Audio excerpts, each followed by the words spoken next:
mau hết con đi vì là vì sự này thì cho vì ăn rồi còn còn làm chưa họ chỉ dùng những người thì lưu gia đình lưu sản phẩm mới kèm hoặc là ho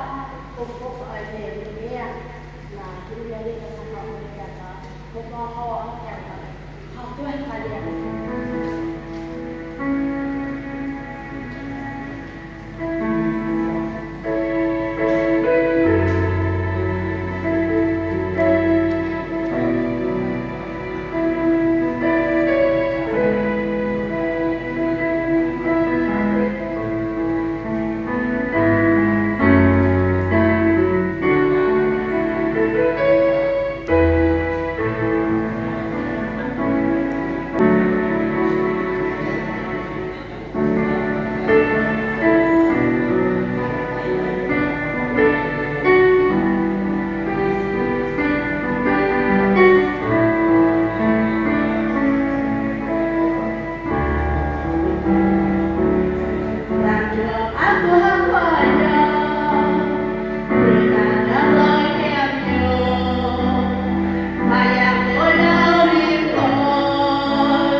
đi là tìm ai cũng được là luôn ao đi phải bay là ao